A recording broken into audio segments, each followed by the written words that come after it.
Kaixo, Amaia Arroionaz, eta bideo honetan natibo digitalei buruz hitz egingo dugu. Bueno, hitz egin, galdera moduan planteatuko dugu. Natibo digitalak benetan existitzen dira?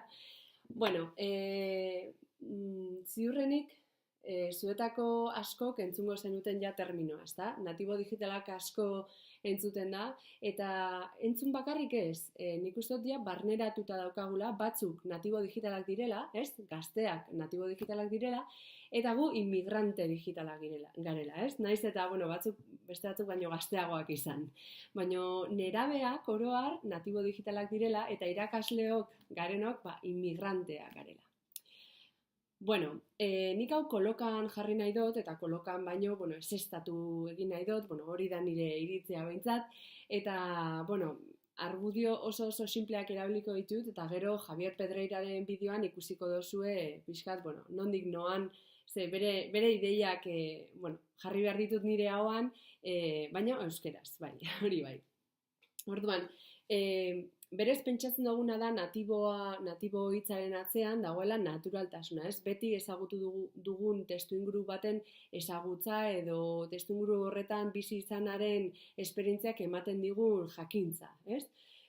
Baina benetan hori baino gehiago egon beharko litzake edo behintzat natibo hitza alde batera utzi eta bakoitzak duen esperientzian arabera, jakintzaren arabera, gaitasunaren arabera eta kompetentziaren arabera gauzak ebaluatu, ez? Egoerak ebaluatu eta batez ere burua norberak dituen gaitasunaren arabera baloratu.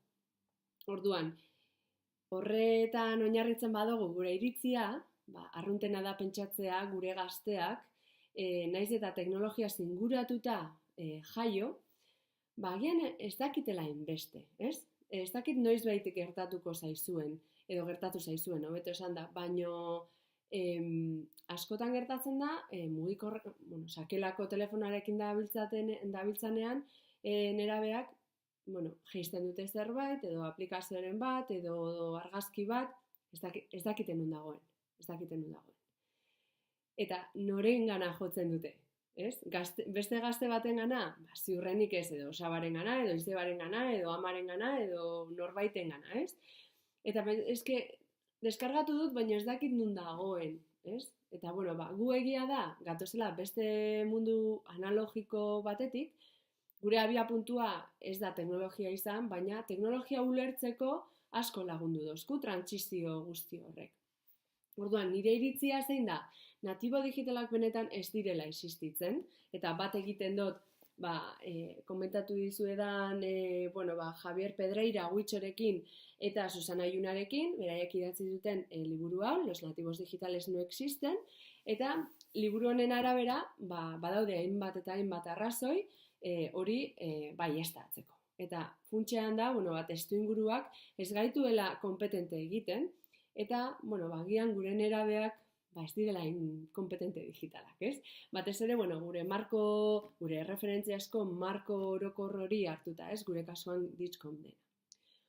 Orduan, natibo digitalen kontzeptua alde batera usteak, implikazio handiak ditu hezkuntzan, ze, alde batetik gure ikasleen maila, benetako maila baloratzen badugu arlo honetan, bagian gure autoestima pixka bat igo daiteke, eta gure segurtasun maila pixka bat igo daiteke, askotan pentsatzen dugulako, ez, beraiek nik baino gehiago dakite, eta nik ez dakite zer, hori ez da horrela. Eta beste alde batetik, hezkuntzak, instituzio bezala, ardura daukalako alfabetazio digital hau bermatzeko, ez? Eta hor dator konpetentzia digitalaren garrantzia edo azpimarratzearen beharra. Orduan, nire ikuspuntua eta egile hauen ikuspuntua bat dator, natibo digitalak ez di existitzen, eta umezurtz digitalaren kontzeptura salto egin behar dugu, ez? Azken finean, badaude testuinguru digital batean, baina ez daukate referentziarik, askotan ez daukate. Orduan, umezurtz daude, galduta daude, eta erreferenteak behar dituzte. Behar dituzte gidariak, behar dituzte, ahaldunduta sentituko diren pertsonak beraiek galdetzeko eta beraien eskutik joateko.